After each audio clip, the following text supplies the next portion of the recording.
comme un arc-en-ciel où tous les sons vont mélangeant couleur des peaux, couleur des fleurs, couleur des eaux, couleur des heures. Savez-vous qu'en toute saison, à l'île de la Réunion, vous entendrez chanter en chœur des fleurs de toutes les couleurs dans ce jardin. Pour que l'île vive, il faut des ressources qui sont ici essentiellement agricoles. C'est à cause du relief très accidenté que les zones cultivables ne couvrent que 1000 km² sur les 2500 que représente l'île. La culture par excellence étant celle de la canne à sucre, elle constitue la principale richesse de la Réunion et couvre 70% des surfaces cultivées. La plupart des travaux sont encore effectués manuellement. On considère qu'actuellement un bon coupeur fait 3 à 4 tonnes de canne par jour.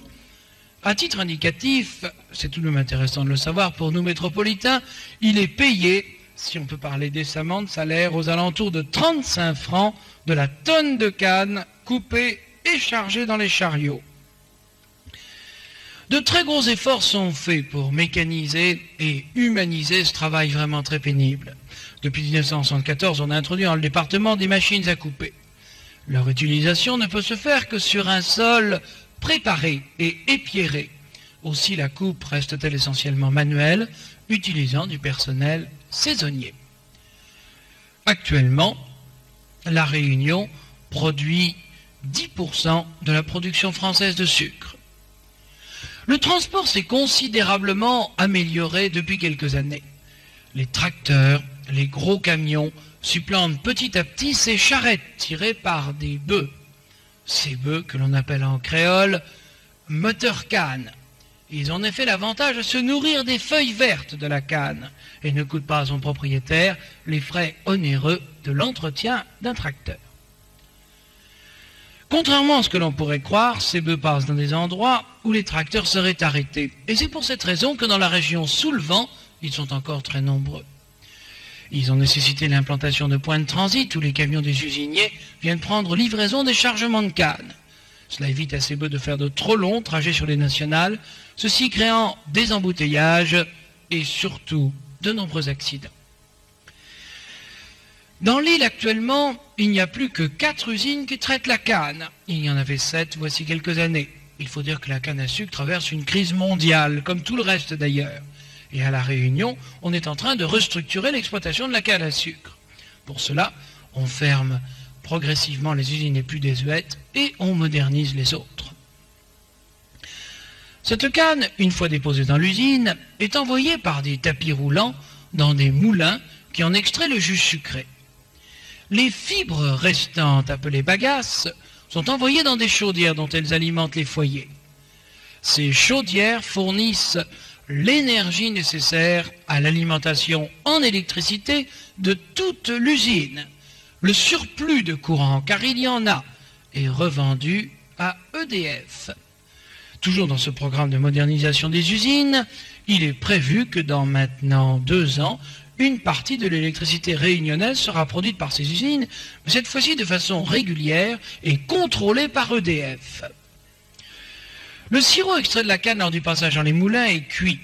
Après plusieurs turbinages, où l'on aura obtenu différentes qualités de sucre, il ne restera que des déchets incristallisables que l'on appelle la mélasse. C'est à partir de cette mélasse que l'on fabriquera le rhum, qui, s'y dit entre parenthèses, est délicieux à La Réunion, surtout lorsqu'il est, comme on dit en créole, arrangé. La mélasse pouvant également servir d'aliment pour le bétail. Lorsque l'on sait que certains des camions qui alimentent en canne à sucre ces usines fonctionnent au rhum, on se demande d'ailleurs ce que l'on attend faire la même chose en métropole, vous comprendrez donc que globalement, une usine de canne est un instrument extrêmement éclectique, extrêmement complet. Autre ressource agricole, la vanille Bourbon, dont la qualité est de réputation mondiale. La vanille est une liane proche de la famille des orchidées. Son importation remonte à 1819 alors que l'on recherchait des ressources nouvelles pour l'île avant l'implantation massive de la canne à sucre. C'est grâce à l'astuce d'un esclave, Albius, que fut découverte en 1841 la méthode de la fécondation artificielle de la vanille, la mouche qui féconde celle-ci dans d'autres pays n'existant pas à La Réunion. L'opération est très délicate, la fleur ne vivant que quelques heures. Cette fécondation consiste à déchirer à l'aide d'une épine de citronnier la petite languette qui sépare les organes reproducteurs et à serrer avec les doigts afin que le pollen vienne au contact du stigmate. Cette opération doit s'effectuer sur chaque fleur. Celle-ci fécondée, donnant naissance à une gousse à peu près 6 mois plus tard. Ces gousses, arrivées à maturation, seront cueillies et subiront une préparation qui va durer 1 an. La vanille verte est trempée dans l'eau bouillante, puis mise au four pendant 8 jours, à raison d'1 à 2 heures par jour. Le parfum particulier de la vanille, la vanilline, n'existant pas au stade de la gousse verte, elle se développe au fur et à mesure de sa préparation. Les gousses brunies seront exposées au soleil sur des clés jusqu'à ce qu'elles soient bonnes à être empaquetées. Triées selon la grosseur et la qualité, les gousses ainsi obtenues sont propres à la consommation, les plus abîmées servant bien sûr à faire de l'extrait. Enfin, il faut savoir que la vanille est cultivée dans l'île sur à peu près 400 hectares et que la production moyenne par an est de l'ordre de 100 à 105 tonnes de vanille verte. Bien sûr, ceci les années où un cyclone ne passe pas détruire une partie, voire la totalité des plantations. Tous ces produits de l'île, il va falloir les exporter. Et ceci nous amène à parler du port, qui est très longtemps resté le seul point de liaison avec la métropole. L'île ne possède pas de site naturel permettant l'approche de la terre à de gros cargos. Aussi le port a-t-il été créé artificiellement dans cette zone aride et inhabitée de la Pointe des Galets. Aujourd'hui, le port est devenu très important, bien équipé, avec des entrepôts frigorifiques, un silo à sucre, un poste pétrolier. Les entrepôts frigorifiques sont loués aux Formosans, coréens et japonais qui se servent du port comme point de relève pour cette zone de l'océan Indien.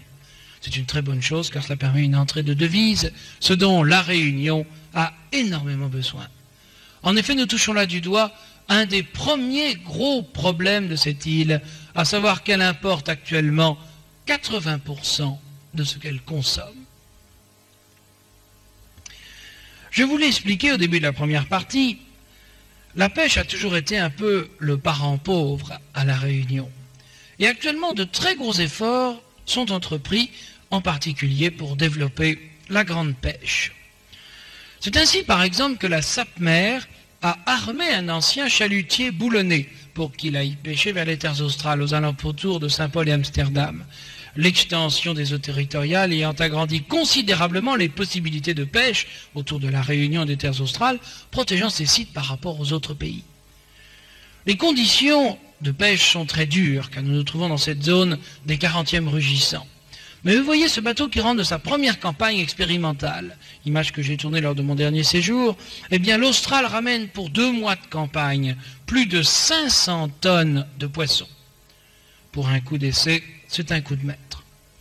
Il faut d'ailleurs dire que les poissons pêchés sont des espèces que le consommateur réunionnais puis européen vont découvrir, car c'est en fait la première fois qu'ils vont apparaître sur le marché. Il a d'ailleurs fallu leur trouver des noms autres que ceux scientifiques. De plus, ils arrivent à La Réunion dans un bateau moderne, donc empaqueté, surgelé, prêt à la vente. Je dirais qu'il ne reste plus maintenant qu'à trouver à quelle sauce, ou du moins avec quelle rougaille ils seront accommodés. Enfin, si dans quelque temps, dans vos hypermarchés, dans les produits surgelés, vous voyez un poisson qui porte pour nom poisson des glaces, vous saurez qu'il a été pêché par des pêcheurs réunionnais dans les eaux territoriales françaises de l'océan Indien. Une affaire donc à suivre, tant pour la pêche réunionnaise locale que pour la grande pêche française dans cette zone du monde. L'infrastructure du port est complétée par des entrepôts et l'arrivée des premiers porte-containers a nécessité l'implantation d'un matériel des plus modernes. Avec ces équipements, la Réunion peut espérer avoir une place honorable sur les marchés européens, son plus gros handicap étant celui de l'éloignement. À titre indicatif, il faut compter 3 semaines pour qu'un bateau joigne Marseille à la pointe des Galets en passant par le canal de Suez et la mer Rouge. On ne peut parler d'équipement à La Réunion sans mentionner cette route littorale qui relie le port à la capitale Saint-Denis où habite le 5e de la population réunionnaise. Cette autoroute littorale est sur le plan technique une remarquable réalisation. Les chiffres parlent. 615 000 tonnes de béton pour réaliser cette route donc de 12 km est destinée à remplacer la route à 2 voies, empruntant le même trajet mais devenue trop dangereuse. La hauteur de la falaise dépasse par endroits les 200 mètres. Et en période cyclonique, la précédente route qui passait juste au pied de la falaise était coupée par les fréquentes chutes de pierre. On réalise donc l'autoroute actuelle en construisant artificiellement un littoral. Et pour le protéger contre les assauts des houles cycloniques, on dispose 60 000 tétrapodes en béton dont chacun dépasse les 20 tonnes. Il suffit de se rendre sur l'ancienne route pour se rendre compte que ces chutes de pierre n'étaient pas une plaisanterie et en apprécier le danger. Il est évident que lorsque vous aviez reçu ce genre de pavé sur le toit de la voiture, il ne restait plus grand-chose du véhicule, ni même de ceux qui se trouvaient dedans. Ne parlons pas du cas des voitures décapotables, et encore moins du cas tout à fait désespéré des 2 chevaux. Cette nouvelle route est donc un progrès tout à fait appréciable. Malheureusement, c'est aussi la plus chère du monde. 15 km pour 250 millions de nos francs, chiffre officiel. De plus, malgré les remblais prévus à cet effet, les pierres continuent de tomber sur l'ancienne route, rebondissent et vont terminer leur course sur la nouvelle autoroute.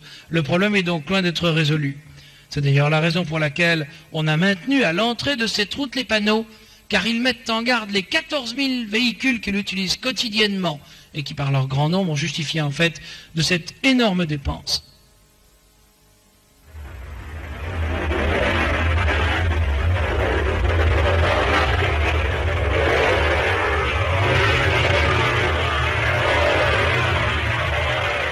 Autre aspect des moyens de liaison entre l'île et la métropole, l'aéroport de Gillot, où venait de voir atterrir un 747 cargo de la ligne. Avec cet avion, c'est une ère nouvelle qui s'est ouverte pour Gillot, qui devient par sa superstructure un aéroport international. L'île n'est plus qu'à une quinzaine d'heures de la métropole, pour le fret comme pour les passagers. De très gros efforts d'infrastructure ont été faits pour permettre l'arrivée rapide et surtout l'exportation de denrées périssables. Avec un régime de liaison de 2 par semaine, c'est donc 200 tonnes de fret qui sont ainsi acheminées à des tarifs très intéressants. Ces tarifs sont d'ailleurs une concurrence sérieuse à se pratiquer par les compagnies maritimes. La concurrence, c'est une très bonne chose, le consommateur s'entend toujours gagnant. Et à La Réunion, il était grand temps que ces monopoles commencent à disparaître. Reste à souhaiter qu'il se passe la même chose au niveau du transport des passagers, car on ne peut pas dire que les billets soient bon marché, surtout pour les Réunionnais qui travaillent en métropole et dont la famille est restée là-bas. Depuis sa départementalisation, donc en 1947, la Réunion a connu des réalisations tout à fait exceptionnelles, telle cette centrale hydroélectrique de Takamaka. Installée dans un site grandiose, le plus souvent envahi par des nuages et du brouillard, ici, il tombe plus de 8 mètres d'eau par an. C'est donc là qu'a été construite cette centrale dont la grande particularité est qu'elle a été réalisée aux 3/4 sous terre. Depuis la route en cul-de-sac, on accède à l'usine par un plan incliné qui vous fait déjà descendre de 243 mètres en dessous du niveau de la route. Là se trouve un puits d'accès équipé d'un ascenseur et vous descendra à la salle des turbines au cœur même de la montagne, quelques 315 mètres plus bas.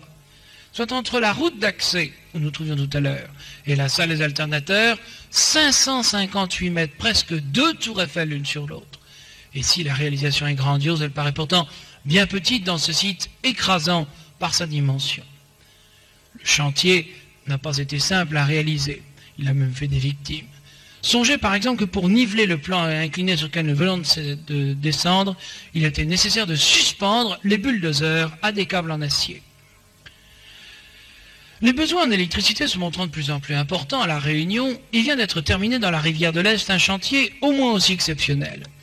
Pour commencer les travaux de cette nouvelle centrale, il a d'abord fallu remplacer le vieux pont de la rivière de l'Est, trop fragile pour supporter le passage des convois exceptionnels. J'ai eu la chance d'accéder au fin fond de la rivière avec une équipe d'EDF lors de mon dernier séjour. C'est un périple tout à fait fantastique, une descente aux enfers dans un tunnel qu'ils ont percé carrément à travers la montagne sur plus de 5 km de long. Mais cette descente aux enfers débouche en fait sur un site quasi inaccessible par d'autres chemins. C'est là, au point dit des orgues, que sont installées les grilles de captage de la nouvelle centrale de Sainte-Rose, dans un site qui déjà par beau temps laisse présager du débit inimaginable de la rivière de l'Est pendant le passage d'un cyclone. Ces images ont été tournées, il était de près 15 heures. Nous avons entendu en vain que le soleil éclaire le fond de la vallée, et cela n'est pas arrivé tant celle-ci est encaissée. Alors il faut préciser qu'à La Réunion, il n'est pas question de fabriquer des barrages voûtes comme on les fabrique de façon plus traditionnelle en Europe. La roche est beaucoup trop friable.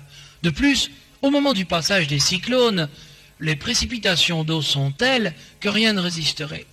Le travail est donc moins ambitieux, pas forcément d'ailleurs plus simple. Il consiste à créer un bassin de captage qui surtout permettra au moment du passage du cyclone de laisser s'écouler le trop-plein de pierres, d'eau et de branchages, sans que pour cela l'infrastructure soit-elle endommagée.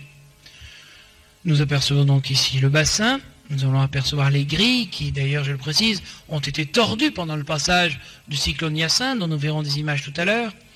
Et donc, après s'être engouffré dans ces grilles, après avoir traversé la montagne dans ce tunnel de 5 km de long, quelques 840 mètres plus bas, cette eau alimente au bord de l'océan Indien la centrale, qui, je le précise, fournit actuellement avec Takamaka l'énergie nécessaire à toute l'île. On a même pu arrêter la centrale thermique du port.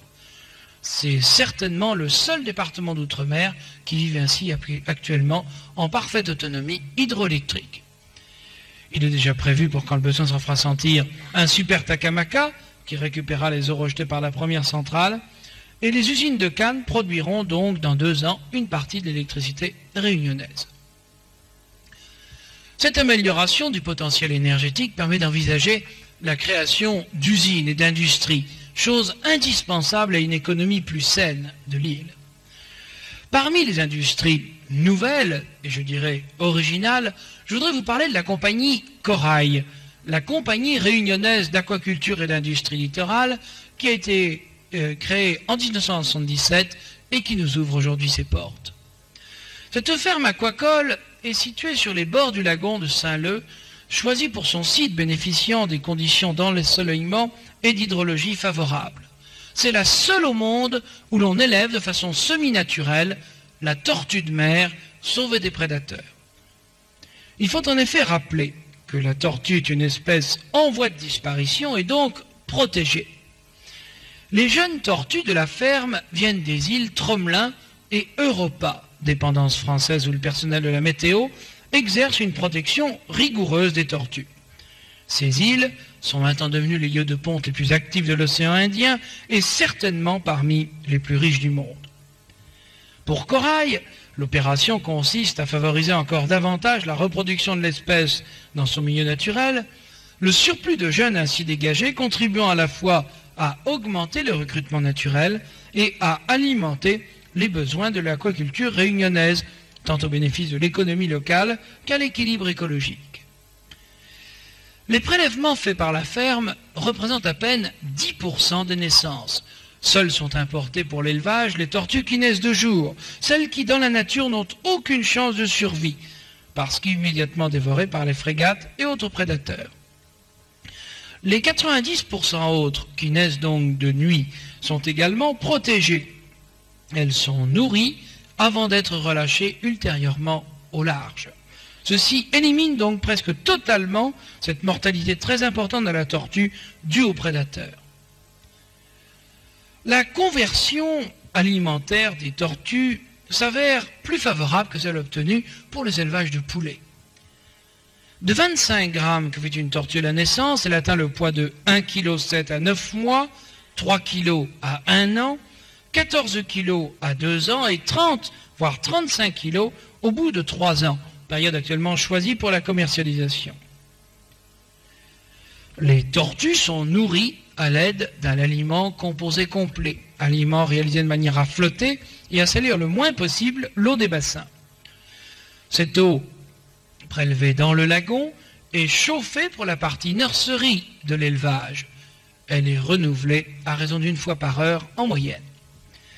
Actuellement, la ferme expérimentale a 30 000 pensionnaires. Et vous allez le voir, quand c'est nécessaire, les tortues sont capturées avec une sorte de lasso. C'est la façon la plus simple de les attraper sans les faire souffrir et surtout sans les blesser.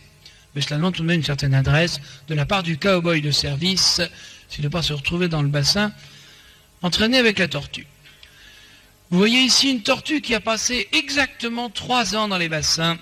Elle pesait 25 grammes à son arrivée. Elle est dans la bonne moyenne de l'élevage, avec quelques 33 kilos.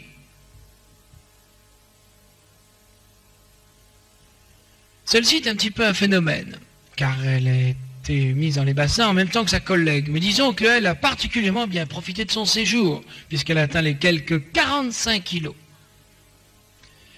Elle est l'objet de soins très attentifs de la part des services vétérinaires, car elle pourrait donner l'alerte dans le cas des maladies se déclencheraient dans les bassins. Ne l'oublions pas, nous nous trouvons dans un élevage expérimental et comme tel, tout peut arriver. On prend donc le maximum de précautions. Ça n'a pas l'air d'ailleurs de lui déplaire. On la change donc de bassin. Le moins que l'on puisse dire, c'est que ça lui profite. Et voici Kélo. Kélo, c'est la mascotte de la ferme, une tortue verte avec laquelle le personnel joue souvent. Kélo, ça vient en fait du nom scientifique de cette tortue qui s'appelle la Chelonia midas. Vous voyez ici Kélo, avec un peu d'habitude, c'est un animal capable d'être très affectueux. Voici Kélo en train de faire un gros câlin au vétérinaire de service. De là à avoir ces animaux en appartement, il y a encore du chemin à faire. Alors vous devez vous demander, pourquoi élève-t-on ces tortues? Eh bien je vous dirais qu'au départ c'est surtout pour la viande. Le filet de tortue étant quelque chose de tout à fait délicieux, et qui plus est très recherché au niveau diététique, car c'est une viande qui est totalement dépourvue de graisse. Vous avez tous entendu parler de la soupe de tortue. Eh bien je peux vous dire que j'ai goûté à des foie gras expérimentaux de l'élevage de grande qualité. En fait, pratiquement, rien ne se jette dans cet animal. L'écaille peut décorer la maison, le cuir fournir le sac à main ou le bracelet de montre, et l'huile devenir crème de beauté. Avec la création de cet élevage, l'école Boulle, cette école d'ébénisterie et de marqueterie parisienne, a envoyé des professeurs qui actuellement sont en train de former des stagiaires à Saint-Leu. Lorsque je suis passé pour tourner ces images, les élèves n'avaient pas encore commencé à travailler vraiment l'écaille, et je n'ai donc pas pu vraiment les filmer. Par contre, quelques artisans avaient commencé à acheter un peu d'écaille pour leur propre compte et commençaient déjà à fabriquer divers objets. Travail très séduisant, pas très bon marché, il faut le reconnaître, mais qui tout de même permet d'envisager des créations d'emplois et des entrées de devises, tout cela étant bien sûr bon à prendre dans cette île où il y en a grand besoin. Parmi les premiers objets que j'ai pu rassembler, on pourra remarquer un jeu de dominos, coffret en bois des îles, plaqué d'écailles, les dominos étant eux-mêmes recouverts d'écailles, bien sûr, mais avec une incrustation de nacre, du très très beau travail. Pendant le tournage des images, j'ai appris une chose que je dois le dire, j'ignorais, c'est qu'en fait l'écaille est collée sur la carapace, et que donc, lorsque l'on a récupéré cette écaille, reste une carapace essentiellement formée de cartilage et de petits ossements. Et une artiste réunionnaise a eu l'idée de décorer ces carapaces dégarnies. Vous allez le voir, avec un peu de peinture, beaucoup de talent et de l'imagination, on arrive à faire des choses tout à fait surprenantes. Je dirais que même sans écaille, la carapace reste belle. Regardez.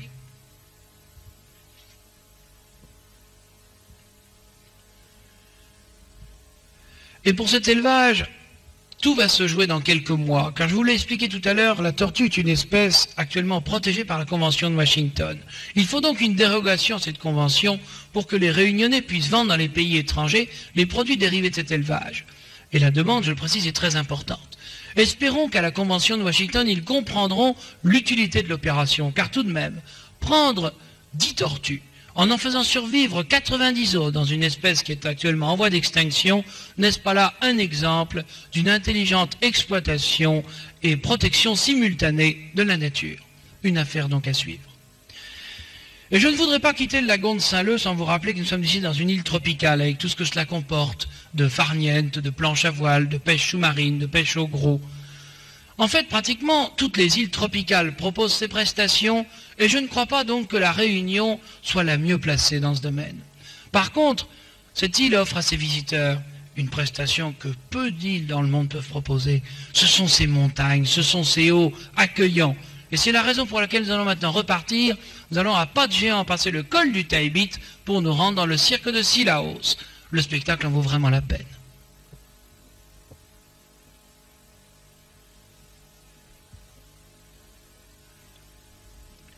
Voici à peine 50 ans, il n'y avait pas de route pour se rendre à la ville de Sillaos, que l'on atteignait après 6 heures de chaise à porteur, par des sentiers dangereux, seulement praticables par les piétons ou les bœufs.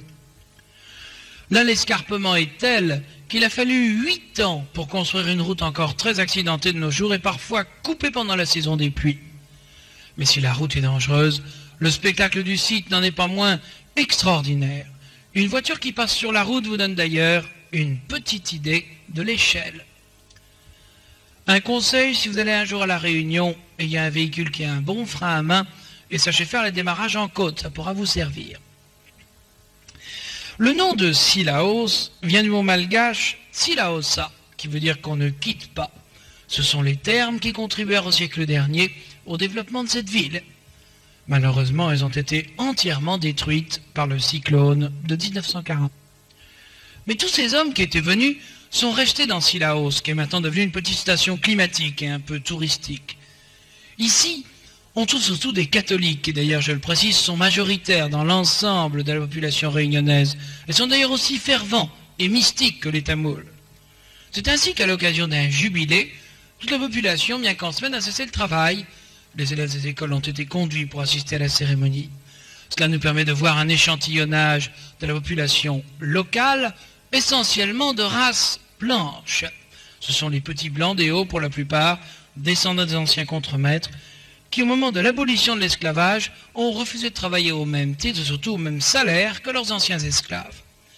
À noter que ces images auraient pu être tournées à n'importe quelle sortie d'église d'une de nos provinces de métropole, si ce n'est que les gens sont peut-être un peu plus bronzés, et dans le fond, ils ont de nombreuses raisons de l'être. Aujourd'hui, presque mondialement connue, véritable image de marque du cirque de Sillaos, ce sont les broderies que l'on appelle ici des jours. C'est au XIXe siècle que la fille du docteur Mac Olive a créé cette spécialité de broderie, son père étant alors médecin attaché au terme. Actuellement, presque toutes les femmes savent les faire, qu'elles aient appris par elles-mêmes, soit en regardant les autres faire, soit à l'ouvroir de Sillaos. Ce sont en effet les sœurs qui forment chaque année une trentaine de jeunes filles. Les points sont très fins et fatiguent beaucoup la vue. C'est un travail de longue haleine, 4 à 5 jours pour un tout petit mouchoir et près de 8 mois pour une nappe avec ses serviettes. Ces broderies, remarquables par leur finesse malgré un prix très élevé, sont très recherchées à l'heure actuelle. Et je crois que l'on peut dire qu'elles ornent certaines des tables présidentielles et même royales dans le monde.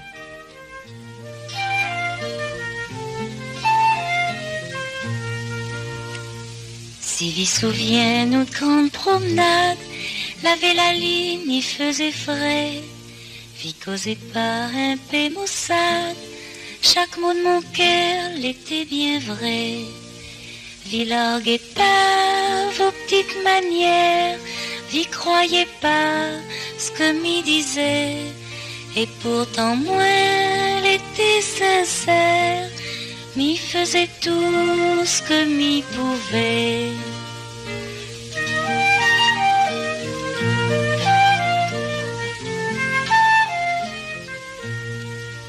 À partir de Sillaos, on peut se rendre en voiture à l'îlette à Cordes. Une piste permet de désenclaver ce village, jusqu'alors à 6 heures à pied de la ville.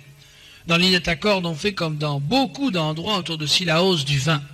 La méthode de fabrication est très précaire. De plus, les pieds de vigne sont des pieds non greffés, ce qui fait que ce vin, très riche en éther, est déconseillé à consommer d'une façon quotidienne. On parle du vin qui rend fou. C'est tout de même une curiosité touristique. Une vigne qui pousse sous les tropiques à 1500 mètres d'altitude, sa teneur en alcool pouvant atteindre les 20 degrés. Je signale d'ailleurs qu'au départ, ces vignes ont été plantées spécialement pour alimenter l'église et la cure de Cilaos. Cela ne devait pas être triste de servir la messe dans cette ville. Le cirque sans conteste le plus secret, c'est celui de Mafat. C'est le cirque perdu, qu'aucune route ne dessert. Pour s'y rendre, il faut une journée de marche dans chaque sens, sac au dos. C'est encore un peu l'aventure, c'est d'ailleurs ce qui en fait son charme. Contrairement à ce que l'on peut croire, ce cirque est habité. Près de 800 personnes actuellement l'occupent. C'est d'ailleurs en voyant ces petits villages, accrochés au flanc des montagnes, ou perchés sur les plateaux que le mot « Ilette » prend son véritable sens, sa véritable dimension créole.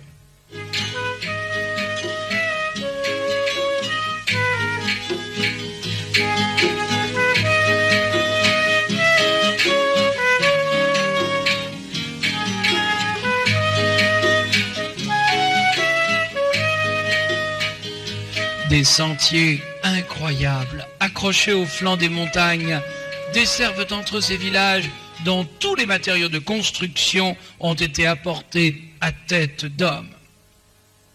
Au pied du Piton des Neiges, sur le contrefort du Taibit, se trouve Marla. C'est sûrement un des îlettes les plus pauvres. Ici, toute la famille vit presque en vase clos. Les aliments de base sont apportés à l'occasion de trajets vers Cilaos par des hommes qui ont créé une boutique coopérative.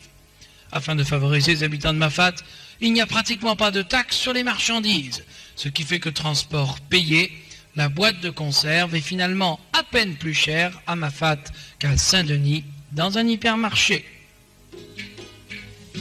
Enfant, la misère l'a beaucoup marché, il est bien fatigué. Là-bas dans le fond, là-bas, il entend la cloche, l'école sonner. Pour y arriver, l'inana encore bon peu chemin bouffé, son petit cœur les serré. Enfant, la misère, il sort ben, il bord la mer. Cette isolation extrême des îlettes a demandé de la part des services publics des efforts particuliers pour ses habitants qui, comme tout Français, ont droit à une assistance médicale et sociale. Et c'est pourquoi le seul lien avec les villes et la civilisation des bas, c'est le coptère, comme il l'appelle en créole, c'est-à-dire l'hélicoptère. C'est lui qui intervient dans le cas d'accident, pour les malades, les femmes qui vont accoucher à l'hôpital. Une liaison radio, maintenant remplacée par une liaison téléphonique, permet depuis la nouvelle d'être en rapport avec la gendarmerie. On peut d'ailleurs dire que les pilotes ont énormément de contacts avec la population de Mafat, et qu'il n'est pas rare que ceux-ci rendent des petits services, comme par exemple d'aller poster des lettres pour de la famille à Saint-Denis. C'est un des côtés, je dirais, humanitaires de ces missions.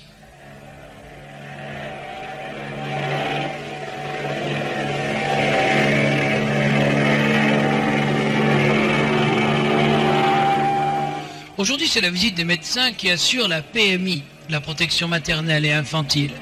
C'est le docteur et la pharmacie qui se déplacent d'îlette en îlette tous les mois, assurant une meilleure hygiène des familles, vaccinant parents et enfants, et essayant de promouvoir gratuitement une politique de régulation des naissances.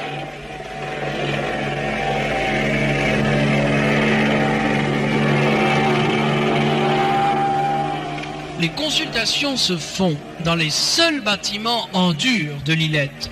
La cantine et l'école qui ont été construites pour permettre à la population de se mettre à l'abri en cas de cyclone. J'ai d'ailleurs été frappé par la différence des îlettes visitées au cours de mes différents séjours entre 1973 et 1981. Les familles sont sans aucun doute beaucoup mieux soignées et avenantes. Des travailleuses familiales sont installées à la nouvelle, elles aident les mères dans les soins des enfants et leur apprennent à coudre. Les fournitures et une machine à coudre sont à la disposition du village. Pour les messes, les prêtres viennent de Cilaos à pied et passent à raison d'une fois par mois.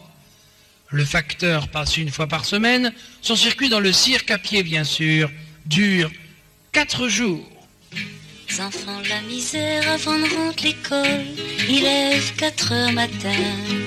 Pour charogne de l'eau de bois, pour rôde un peu manger lapin. Enfants, la misère, ça la point soulier, pour en fil sur pied.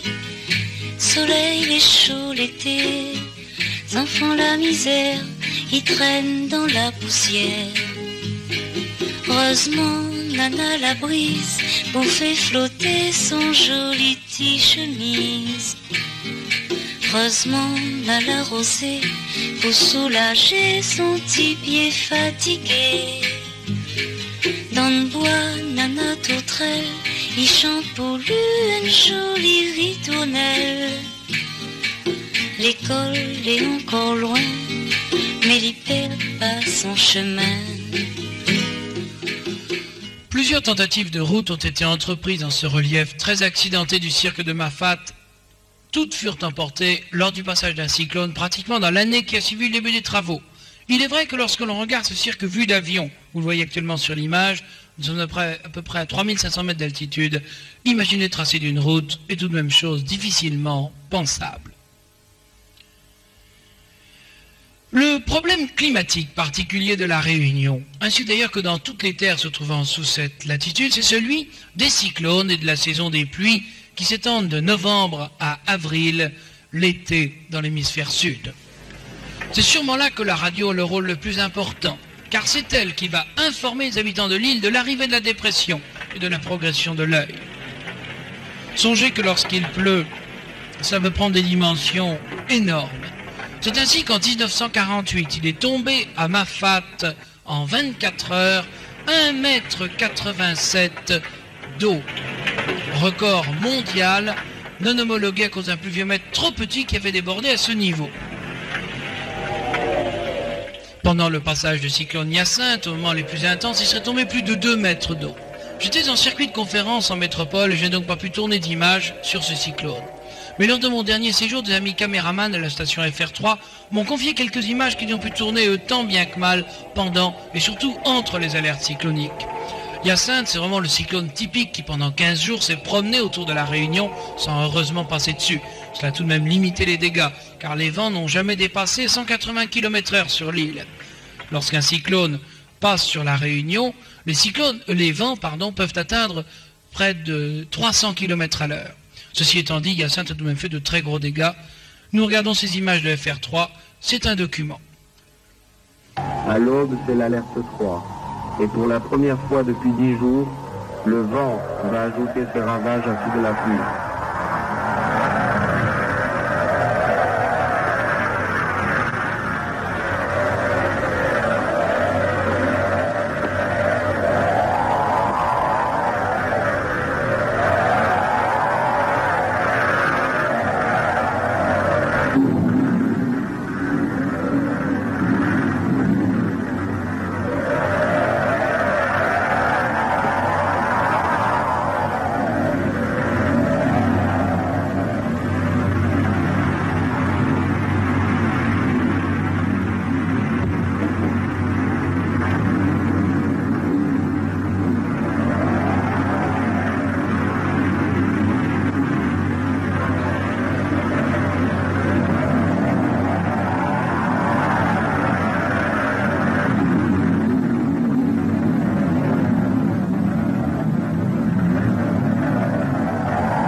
Dimanche, d'angoisse et d'incrédulité, se peut-il que la situation de notre île devienne encore plus grave?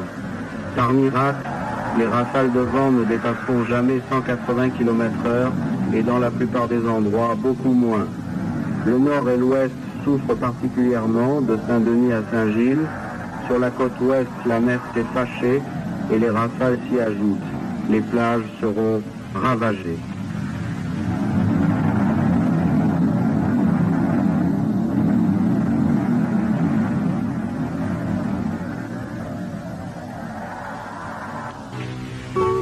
Dimanche soir, 27 janvier, la tempête se calme peu à peu. le vent faiblit d'abord dans le sud et dans l'ouest, et en fin de soirée ailleurs.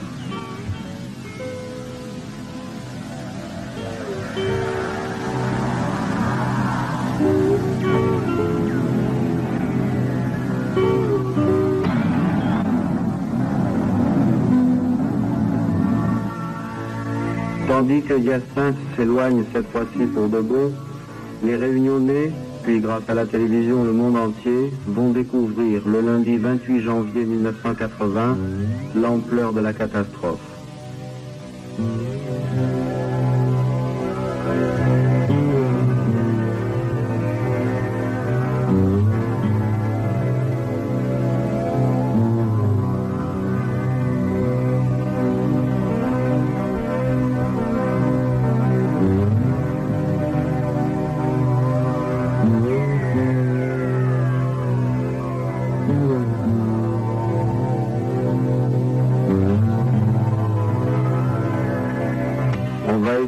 Dès ce moment-là, de dresser un bilan. Mais comment compter? Par quoi commencer? Hyacinthe a tué 25 personnes, en a ruiné des milliers, a détruit en quelques jours ce que tant d'hommes avaient mis tant d'années à construire.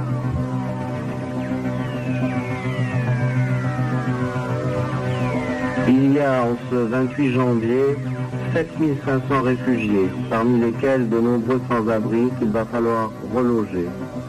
Mais plutôt que des chiffres, ces images tournées avant, pendant et après le passage au plus près de Hyacinthe montrent le nombre et la gravité des plaies dont notre département a été victime.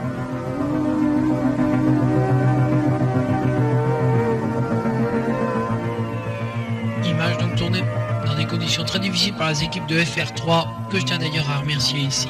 Je crois qu'elles illustrent bien ces images, le problème des cyclones dans les zones tropicales. Revenons au volcan. Actuellement, on peut accéder au premier rempart de ce volcan par une piste de 25 km qui traverse des sites tout à fait remarquables, comme cette plaine des Sables. Une recommandation, surtout si vous êtes à pied, ne jamais quitter les pistes balisées. Nous sommes à plus de 2000 mètres d'altitude dans la zone la plus exposée au vent, donc aux nuages et au brouillard. Et des promeneurs qui n'ont pas pris garde se sont égarés. On les a retrouvés que quelques jours plus tard, ils étaient morts de froid. Cependant, si vous suivez ces recommandations, ces paysages lunaires, vous pourrez, comme nous, les fouler des pieds, prendre une plaine bolée de nature, d'air pur, sans aucun bruit citadin. Sur ce sol où tout n'est que démesure, vous pourrez approcher des nombreux cratères parsemés autour du monumental Piton de la Fournaise. Dans quelques instants, nous allons voir un de ces cratères. Il s'agit du Formica Léo, avec des promeneurs qui sont dessus.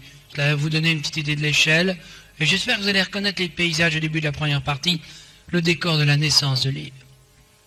Voici donc ce cratère, et regardez bien derrière le monumental Piton de la Fournaise. Il y a de quoi se promener, il y a aussi, si on n'y prend pas garde, de quoi se perdre.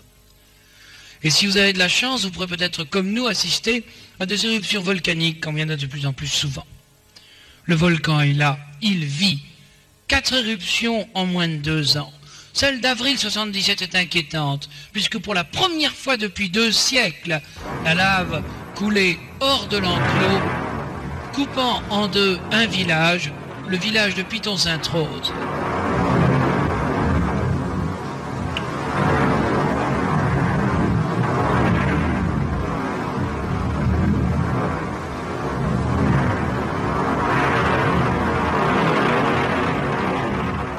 Je suis retourné sur les lieux de l'éruption. Bien sûr, là où la lave est passée, des cases en bois du village, il ne reste rien.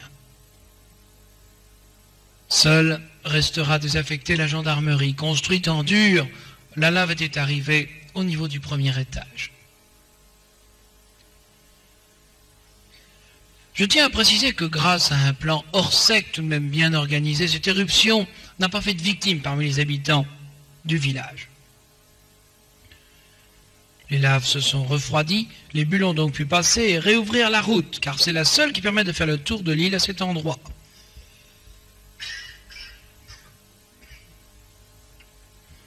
L'église, qui elle tout de même avait été assez atteinte, puisque la lave est arrivée presque à mi-hauteur du porche principal, cette église a été restaurée, consolidée. On y a réouvert un nouveau portail et on y célèbre la messe comme si de rien n'était. Elle a simplement changé de nom. Ils l'ont baptisée Notre-Dame des Laves. Certains avaient d'ailleurs depuis longtemps installé, en dévotion à la Vierge, une Vierge dite au parasol, sur les pentes même du volcan, volontairement au milieu des laves, comme par miracle depuis qu'elle est là. Les coulées l'ont toujours épargnée, les coulées l'ont du moins toujours contournée.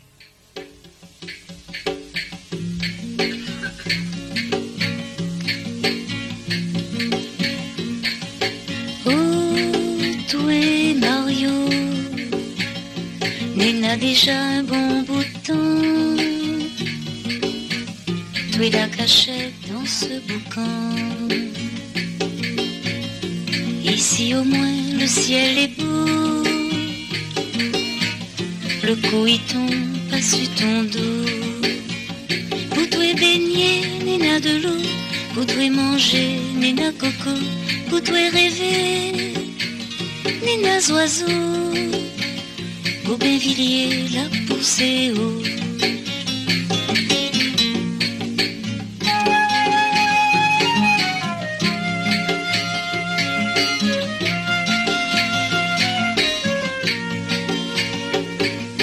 Pour tout est prié, dans la grotte où elle a déposé. Un petit vierge doué l'a fabriqué. Son pôle est noir, couleur café. Et comme la tienne, elle est bien grillée. Le véritable problème de la Réunion, ce n'est pas le volcan et ce ne sont pas les cyclones. Le vrai problème est démographique, je vous l'ai dit, plus de la moitié de la population a moins de 20 ans. On a réussi quelque peu à enrayer cette démographie galopante, mais tous ces enfants, tous ces marmailles à la recherche d'un emploi seront des chômeurs en puissance. Le taux de chômage est déjà au moins 2 fois plus élevé que celui de la métropole. Il n'y a malheureusement pas grand espoir que cela s'améliore.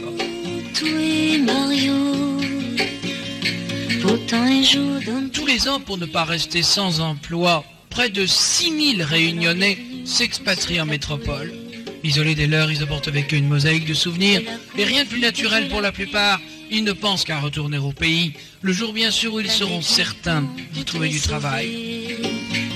Pour toi baigner, laver de l'eau, pour toi manger, laver coco, pour toi rêver, laver oiseaux, Bougainvilliers la poussée haut. Le microcosme réunionnais est sur le plan humain une remarquable réussite. Comme le dit André Scherer dans son livre, il y a des classes sociales à la Réunion. On peut même y distinguer des ethnies, mais il n'y a pas, à proprement parler, de problème racial. C'est sans doute la plus grande splendeur de cette vieille île Bourbon qui promet d'être un jour un petit coin souriant dont les peuples du monde auront besoin pour se rencontrer. Tout est Mario, Zoti coupe ton Bougainvilliers, Bougain chemin pour autres passer. Mais mon Dieu, qu'au sac l'arrivée. Pendant le tournage de ce film à La Réunion, pendant 5 séjours, pendant 14 mois, j'ai fait des connaissances. À mon départ, j'y ai vraiment laissé des amis. Et je peux m'empêcher de penser, en voyant passer mon facteur le matin, qu'ultime coïncidence, il lui aussi réunionnais, de penser qu'il a laissé tout ça pour un emploi. Car je dois avouer que moi aussi je m'attends à la nostalgie de ce pays, de ces hommes que j'ai découverts et profondément aimés pour leur accueil, leur gentillesse et leur sourire.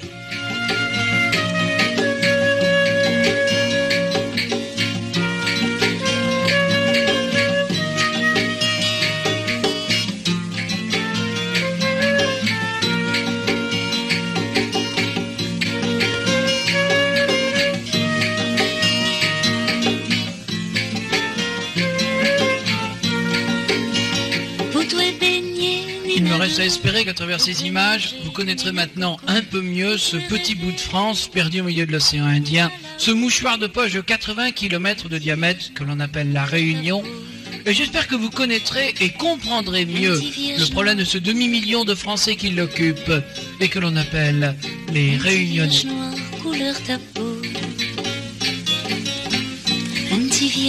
Merci d'être venu et merci de votre attention. Un petit vierge noir couleur capot.